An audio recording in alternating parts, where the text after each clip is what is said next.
And welcome to the Trail Tale edition of And They're Off. The preliminaries have been fought, and now we get to put together this jigsaw puzzle of a Kentucky Derby, and good luck to us with that. Steve Haskin is ready to pick the entire Derby field at some point over the next 2.5 weeks, and he'll probably mention the winner at some point and claim that he got it right. Steve, I know you have suddenly stopped paying attention to times and speed figures. Tell us about the Arkansas Derby and why time only matters if you're late for dinner.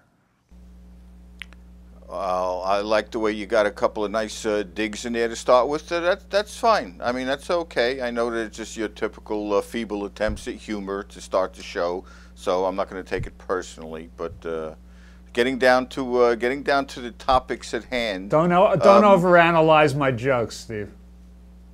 Is that okay? Well, we can get into that too if you want at some point. Overanalyze, but anyway.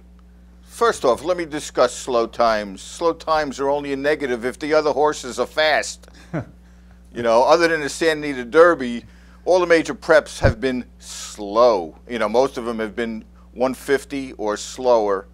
And, you know, listen, sometimes the horse that wins the race is not the fastest. It's that the least fast horses lose the race. Does that make sense, what I just said? Not yet, no. No. It doesn't. The race doesn't always go to the fastest. Sometimes it goes to the least slowest. So that could be the case with this year's Kentucky Derby. Listen, we may have a race that's running 203 or 204. Who knows? Somebody's going to win the race. So these final times don't necessarily mean that that if a horse runs slow, he's not going to run faster or is capable of winning the Derby. Listen, running a 120 buyer and winning by 17 lengths didn't do Bellamy Road any good in the Derby. Not only was he off the board after coming off the Wood Memorial like with that impressive a victory and fast a time, but the winner of the race, Giacomo, supposedly was the slowest horse in the race. And he wound up winning, beating all the so-called faster horses. Anyway, I've got a few examples here, and I know that not all these are final preps and some of them on poly track, but just to go over a few things to show you that a horse can run slow one race and run faster another race. Going back into history now, Unbridled won the Florida Derby in 152, came back, got beaten the Bluegrass Stakes, and then won the Derby easily. Animal Kingdom won the Spiral Stakes in 152 and won. Came back, won the Derby, became the first horse in history to win in his first start ever on the dirt. Street Sense, beaten in the Bluegrass Stakes in 151-1, wins the Derby by open lengths. Lily T won the Jim Beam Stakes, which is now the Spiral Stakes, in 153 and 2. And he comes back, gets beat in the Arkansas Derby, wins the Kentucky Derby. Big asterisk on that one, Steve, but go ahead. What's that? Big asterisk on that Derby, but go ahead. Okay, well, you got to get that in there. Okay. Anyway, one of my favorites is Northern Dancer. Northern Dancer wins the Flamingo in 147 and 4. Wow, what a brilliant horse. Shoemaker up, comes back in the Florida Derby. He wins in all out to win in 150 and 4. Shoemaker is so unimpressed he goes off of Northern Dancer to ride Hill Rise. And of course, Northern Dancer goes on, and what does he do? He breaks the track record and breaks the Kentucky Derby record after coming off a 150 and 4 mile and an eighth. I can keep going on and on. Secretariat ran the fastest Derby in history. And look, in the Wood Memorial, abscess or no abscess, what did he run in that race? 151 and 2. Horses do run slow one race and fast another race. So. Right. That's the point I'm bringing out. I'm glad little history lesson for you. Glad you've cleared up the Derby puzzle for us, Steve.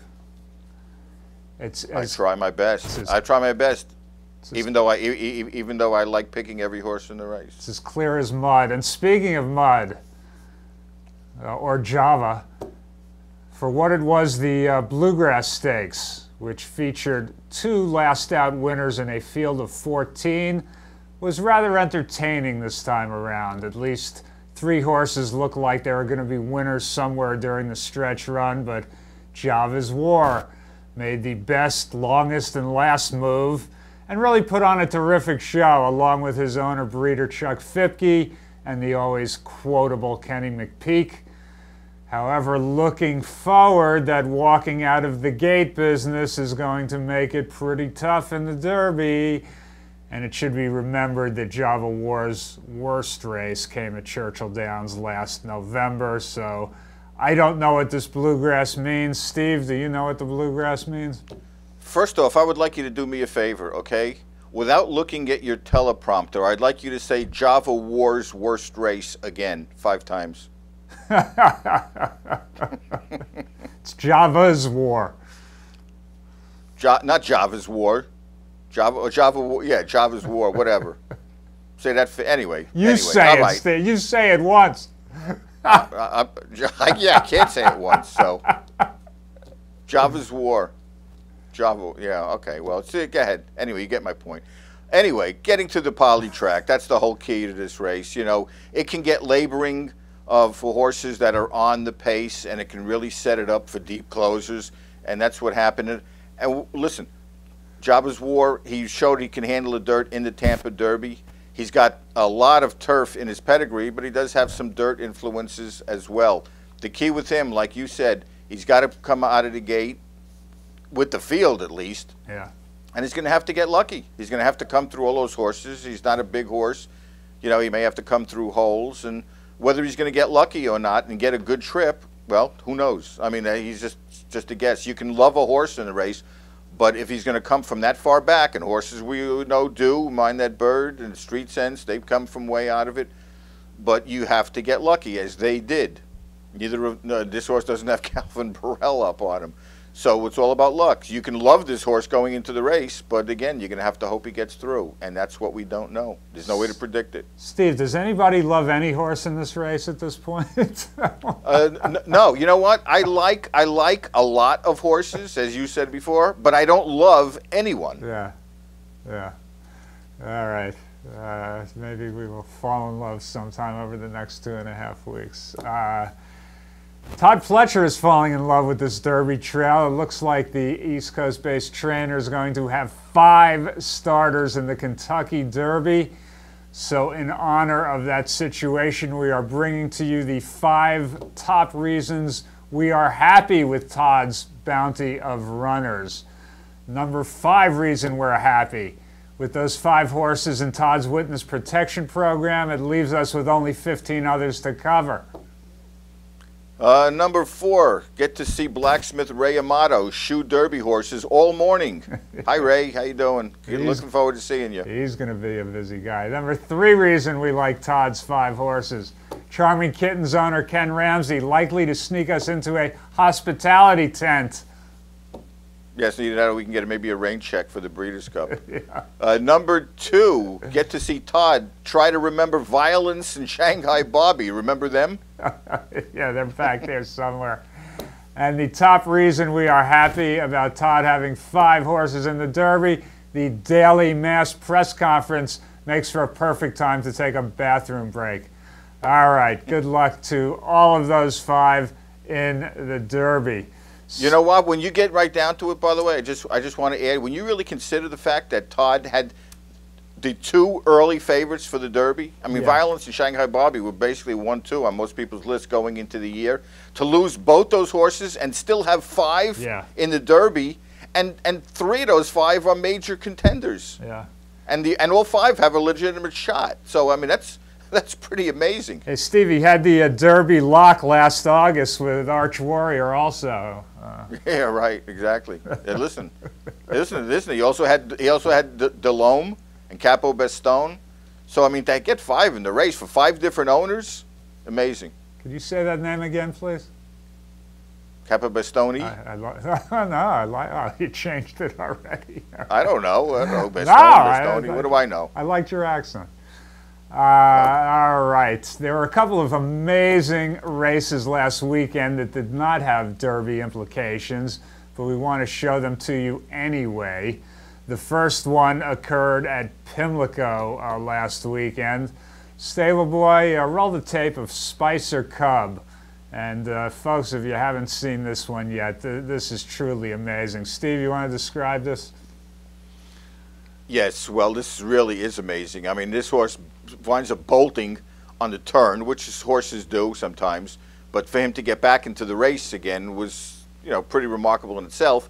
And he's right there with the leaders, and he comes down at the 3/16 pole, and he bolts again. But this time he bolts all the way to the outside fence where the starting gate was parked. And what does he do? He goes behind the starting gate in that little narrow area between the starting gate and the rail, and comes through that area, comes out of it, emerges from out of this narrow opening, and then next thing you know, he's flying down the stretch with the jock's legs out of the irons and hanging off the side of the horse, and the horse gets beat a nose, and he gallops out like 10 lengths ahead of the rest of the field with the jock's legs just dangling out there. I mean, that's about as remarkable as anything I've ever seen on a track. It makes you wonder what is going through this horse's head. Not only does he bolt like that, but to go right through that narrow opening. Can you imagine what the people on the rail are wondering, was standing there, seeing this horse coming right at him and squeezing right through this narrow opening? I like watching baseball games, Steve, because as long as I've been watching them, you still see stuff that you've never seen before.